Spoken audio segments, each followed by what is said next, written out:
Bonjour à tous, j'espère que vous allez bien. On se retrouve aujourd'hui pour un book haul, donc le book haul du mois de mars. Donc si vous avez suivi le mois dernier, je vous avais prévenu que ce mois-ci risquait d'être un petit peu catastrophique en termes d'achat et ça n'a pas manqué puisque entre le deux salons et puis du coup la frénésie acheteuse dans laquelle je me suis retrouvée après, j'ai fait beaucoup d'achats en plus des réceptions que j'ai eues. Donc je ne vais pas perdre plus de temps que ça et je vais vous montrer ça tout de suite. Donc tout d'abord je vais vous montrer les livres que j'ai achetés aux Oniriques. Donc le premier salon qui a eu lieu à mes yeux, donc à côté de Lyon, le week-end des 9 et 10 mars je crois, quelque chose comme ça.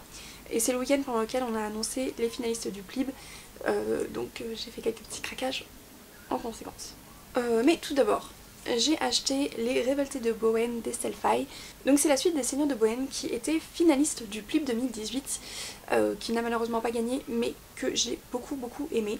Et en fait suite à son succès grâce au PLIB, eh bien Estelle Faye a écrit la suite et j'en suis plus que ravie. J'ai hâte de retrouver cet univers et voilà, c'est une sacrée brique, il pèse une tonne. Voilà, le livre en lui-même il pèse une tonne. Et donc voilà, j'ai adoré le premier tome et j'espère que j'aimerai le deuxième tome autant. Donc c'est de la dark fantasy adulte, donc pas du tout du young adulte, c'est vraiment adulte. Et c'est un univers que j'adore. Ensuite j'ai acheté Le Dieu Oiseau de Aurélie Wallenstein, qui est donc finaliste du PLIB cette année, donc du PLIB 2019, et donc c'est pour ça que j'ai voulu l'acheter. En plus elle était présente, c'est pareil, Estelle Faye était présente donc j'ai pu faire dédicacer après avoir assisté à son interview. Là donc j'ai pas pu assister à l'interview mais elle sera en ligne sur la chaîne du PLIB, donc du coup je pourrais rattraper ça. Pareil pour vous, vous pourrez rattraper toutes les interviews du PLIB qui ont eu lieu sur les Oniriques, elles seront présentes elles seront diffusées sur la chaîne du PLIB. Donc voilà, petit aparté terminé. J'ai donc acheté Le Dieu Oiseau d'Aurélie Wallenstein après l'avoir rencontrée. Elle est super gentille et j'ai hâte de découvrir son univers. J'ai entendu vraiment beaucoup de bien de sa plume. Son dernier livre, Les Mères Mortes aussi, me fait beaucoup envie. Mais bon, sur le salon il fallait que je choisisse et donc j'ai pris celui qu'il fallait de toute façon que je lise pour le PLIB, donc Le Dieu Oiseau. Ensuite j'ai pris un livre qui était parmi les présélectionnés du PLIB 2019, donc parmi les 21 sélectionnés. Il s'agit de Pandemonium d'Aurélie Mendonça, qui me fait très envie depuis que je l'ai vu dans les présélectionnés du PLIB. Et elle était présente donc avec les éditions du Chat Noir sur le salon des Oniriques. J'ai donc craqué et je l'ai pu l'acheter et le faire dédicacer. Je suis dedans une jeune femme qui est thanatopractice, donc on est en plein dans un univers que j'adore. On va suivre une croque-mort. Ça a l'air trop bien. Ensuite j'ai assisté à l'interview de Camille Brissot, dont j'avais lu Ceux des Limbes, que j'avais beaucoup aimé et qui était présélectionné aussi dans la première sélection du PLIB 2019. Et donc j'ai acheté le livre qui vient de sortir de Camille Brissot. Il s'agit de 21 printemps comme un million d'années, que j'ai déjà lu et que j'ai adoré. C'est une très belle histoire, très touchante, que je vous recommande vraiment, ça se lit très vite et c'est beau. Ensuite, assis à la même table de dédicace que Camille Brissot, il y avait Olivier Gay. Pareil, il a été interviewé dans le cadre du PLIB, mais j'ai pas vu l'interview, je la rattraperai plus tard. Donc j'avais La Magie de Paris, le tome 1 dans ma palle, mais j'ai oublié de l'amener pour le faire dédicacer, donc j'ai acheté le tome 2, tout simplement. Donc le tome 2 qui s'appelle Le Calme et la Tempête, que j'ai commencé, parce que du coup entre temps j'ai lu le tome 1 que j'ai beaucoup aimé, et donc j'ai commencé le tome 2, donc on est en plein Paris, et on a un mélange de combat de cap et d'épée et de magie. Enfin pour les Oniriques, j'ai aussi acheté Les Îles Noires, donc de Sylvie Lenné et Philippe Oreille. Donc celui-ci, ce qui s'est passé, c'est que j'ai rencontré Sylvie Lenné dans le tram et qu'on a commencé à discuter, et arrivé au salon, on a finalement appris qu'elle était autrice. Donc on l'a accompagnée sur son stand pour savoir un petit peu ce que donc Organic Édition faisait, parce que c'était une maison d'édition que je ne connaissais pas. Et j'ai adoré le principe de cette nouvelle graphique, qui est qu'en fait, c'est en fait l'illustrateur qui va d'abord créer ses images, son visuel, qui va les proposer à l'autrice, qui va du coup écrire sa nouvelle en fonction des images, et pas le contraire. En général, quand on a une nouvelle graphique ou des BD ou quoi que ce soit, ou un roman illustré, c'est d'abord l'auteur qui écrit et ensuite l'illustrateur qui crée l'image autour. Et là en fait c'est le contraire et j'ai trouvé ce concept très original et je l'ai déjà lu, j'ai adoré ma lecture. C'est une nouvelle graphique que j'ai trouvée très très belle, très poétique et les images et l'objet livre sont juste magnifiques. Voilà, juste pour vous donner un petit aperçu.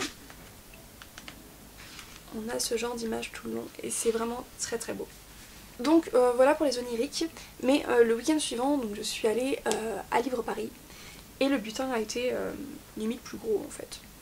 Donc tout d'abord j'ai acheté Comment le dire à la nuit de Vincent Tassi. Je l'ai acheté en l'ayant déjà lu, mais je l'avais lu en e-book donc je le voulais en version papier et surtout je voulais rencontrer Vincent Tassi avec qui j'ai pu vraiment discuter et échanger et c'était très très intéressant.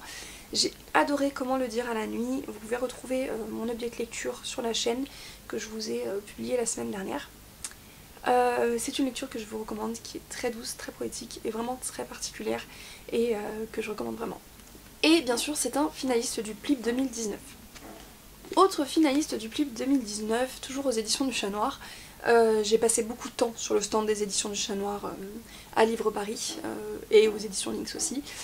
Donc j'ai aussi pris La fille qui tressait les nuages de Céline Chevet.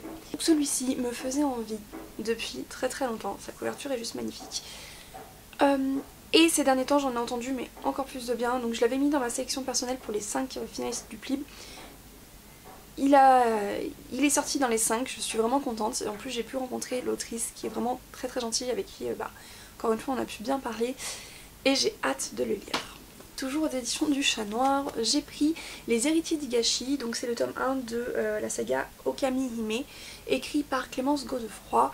Donc comme La fille qui tressait les nuages, on est dans les deux cas dans des récits qui se passent au Japon. La couverture est sublime et il me faisait vraiment très très envie.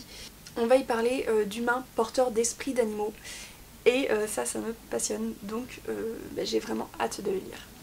Pendant que je traînais du côté des éditions Lynx, j'ai aperçu Jean-Luc Marcastel qui dédicaçait et donc j'ai pris le tome 2 du Simulacre, donc L'ombre du cardinal. J'avais pris le tome 1 aux oniriques il y a 2 ans et là j'ai pu prendre le tome 2 et j'ai pu avoir la dédicace la plus belle au monde. Vraiment sublime la dédicace. J'avais adoré le premier tome, donc voilà, roman de cap et d'épée, mais dans un Paris très différent de celui que nos mousquetaires d'Alexandre Dumas connaissent. On est dans une uchronie avec un petit côté steampunk que j'adore, vraiment. Le premier tome était génial, j'ai hâte de commencer le deuxième. Je suis passée du côté des éditions Gloriana pour acheter La Dramaturge de Gaëlle Magnier. Gaëlle, c'est une copine de lecture commune d'Instagram qui a sorti il y a quelques temps La Dramaturge, donc une romance historique qui me faisait très très envie. On est en pleine époque victorienne, qui est quand même l'époque que je préfère, surtout quand on se trouve à Londres. Donc je pense que ce petit roman va bien me plaire. Je lis très peu de romances, mais j'aime bien ceux qui sortent un petit peu de l'ordinaire ou qui me permettent de m'évader un petit peu et là vraiment ça va être parfait. Ensuite aux éditions de Nemos j'ai acheté Chevauche Brume de Thibaut Latil-Nicolas. Donc celui-ci je l'avais vu passer sur Instagram et la couverture me faisait vraiment de l'œil. Donc on est dans de la fantaisie pure et dure et j'ai vraiment hâte de le lire. Donc je n'ai pas lu le résumé mais je vous en reparlerai dès que je l'aurai lu. Ensuite j'ai pris Confession d'une séancière de Katie Stewart. Donc dans ce livre on va découvrir un petit peu de mythologie des îles que je ne connais pas du tout et qui donc ont attisé ma curiosité, que j'ai l'intention de lire très très bientôt. En fait Katie Stewart je l'ai rencontrée à la fin des oniriques, mais vraiment à la fin, donc à l'arrêt de tram pendant qu'elle partait reprendre son train. Et on s'est retrouvés à discuter et je l'ai revue donc à Livre Paris et du coup cette fois j'ai pris son livre Confession d'une séancière que j'ai l'intention de lire très bientôt parce que je devrais normalement la retrouver aux Intergalactiques à Lyon fin avril et donc j'aimerais l'avoir lu pour pouvoir en parler avec elle. Enfin le dernier livre pour Livre Paris, il s'agit de Leonora Keane, donc le premier tome Chasseuse d'âmes de Cassandra O'Donnell. Donc c'est un spin-off de Rebecca Keane qui est une de mes sagas préférées au monde, vraiment j'adore. Donc il était en avant-première à Livre Paris, j'étais obligée de le prendre tout de suite. J'ai pas pu le faire dédicacer parce que la queue pour voir Cassandra O'Donnell était genre beaucoup trop longue, c'était pas possible. Mais j'ai pu croiser Cassandra en dehors, on a pu papoter un petit peu. Et donc voilà. Je l'ai déjà lu, je l'ai dévoré, en moins d'une journée je l'avais fini, j'ai vraiment trop aimé. Ça fait vraiment du bien de retrouver Léonora qui est vraiment la digne fille de sa mère et qui s'attire des ennuis encore plus facilement qu'elle je crois. Donc voilà pour les salons et maintenant on va s'attaquer à mes livres autres. Donc tout d'abord j'ai reçu Kukolka de Lana Lux en service presse des éditions de Noël. Donc dans ce livre on va suivre l'histoire d'une petite fille dans un orphelinat d'Ukraine qui va être séparée de sa meilleure amie qui se fait adopter et qui part en Allemagne. Et donc cette petite fille va décider de retrouver sa meilleure amie qu'elle considère être sa seule famille et va se retrouver à vivre un périple à travers toute l'Europe et ça n'a pas l'air d'être quelque chose de facile. Donc voilà, je vais le lire très bientôt et je vous en reparle au plus vite. Toujours aux éditions de Noël, j'ai pris en service presse De mère en fille de Maria José Silveira. On va suivre plusieurs générations de femmes au Brésil et c'est un point de vue que j'avais très envie de découvrir. Donc je pense que c'est pareil, elle sera lue très vite et je vous en reparlerai ici ou sur le blog. Ensuite, Marie se débarrassait à nouveau de livres dans sa bibliothèque. Merci Marie encore une fois. Et elle m'a donc donné Les jours de ton absence de Rosie Walsh et L'Académie des âmes abîmées de Thierry Cohen. Donc Les jours de ton absence, je n'en avais jamais entendu parler, mais la couleur de la couverture me plaisait. Voilà. Et L'Académie des âmes abîmées, j'en ai beaucoup entendu parler à sa sortie et j'en avais entendu vraiment que du bien, donc j'avais envie de le lire déjà à ce moment-là, mais ça m'était un petit peu sorti de la tête. Et du coup je remercie encore une fois Marie de me l'avoir donné. Et au passage, elle m'a prêté aussi Il était une fois la vie de Clara Richter. Aucune idée de quoi ça parle, je pense que c'est un feel good, mais en fait elle l'avait prêté à... Elle l'avait prêté à Amélie juste avant, qui le lui a rendu et puis il s'est dit que ça pourrait me plaire et donc me l'a prêté au passage, enfin me l'a prêté au passage. Donc voilà, je pense que je vais le lire dans pas trop longtemps parce qu'il faudrait peut-être que je le lui rende. Ensuite j'ai reçu ma Feather Box, donc je vous ai fait un unboxing sur la chaîne il y a 2 semaines, si vous voulez aller voir. Je vous mettrai le lien de la vidéo en barre d'infos, tout comme celle sur l'update lecture de Comment le dire à la nuit. Et dedans donc il y avait 2 livres, donc le tome 1, enfin la lettre 1 et la lettre 2 des libellules d'Oride, donc de Flore Avelin. Le premier c'est J'avais pensé envoyer des fleurs et le deuxième Même les roses blanches ont des épines. Je les ai déjà lus tous les deux parce qu'ils se lisent vraiment très vite. Et j'ai beaucoup aimé. Grâce à cette box j'ai pu découvrir une autrice que j'aurais pas forcément connue en dehors de ça, puisque ce sont pas forcément des lectures vers lesquelles je me dirige de moi-même. Mais j'ai vraiment pris plaisir à lire ces 2 lettres que j'ai trouvées très intéressantes, avec des personnages et des sentiments et des sensations, des émotions qui sont extrêmement réalistes. Ensuite, un achat complètement impulsif et influencé par Hélène Petitelf, puisqu'elle en parlait dans ses stories. J'ai acheté le tome 8 de Charlie Davidson, donc 8 tombes dans la nuit, de Darinda Jones. Donc j'avais lu les 7 premiers tomes il y a longtemps, je crois qu'à ce moment-là le 8 n'était pas encore sorti en format poche. Donc c'est pour ça que je l'avais mis, j'avais mis la saga en pause. Et depuis je ne l'avais pas reprise, pourtant c'est une saga que j'adore. J'ai adoré les 7 premiers tomes. Là je suis en train de lire le 8ème, je l'ai dévoré. J'aime beaucoup trop l'humour de Charlie. C'est un vrai plaisir de retrouver cette saga. Et enfin mon dernier achat, il s'agit de Betrayal de Harold Pinter. Donc c'est une pièce de théâtre que je ne connaissais pas vraiment. En fait j'ai connu parce que Tom Hiddleston, l'acteur qui joue Loki dans Avengers et dont je suis complètement fan, joue en ce moment cette pièce de théâtre, donc Betrayal de Harold Pinter, à Londres. Et pour mon anniversaire, je vais aller voir la pièce, donc en avril. Et comme je ne connais pas du tout, je voulais la lire d'abord, histoire d'être plus préparée à ce que je vais voir sur scène. Donc voilà, je pense que je vais lire ça très bientôt. Donc voilà, ça fait un très gros book haul, beaucoup de livres qui ont rejoint ma palle, mais que des livres que je pense lire très rapidement parce que c'est des livres qui me font envie depuis très longtemps ou que de toute façon je dois lire dans les semaines qui viennent.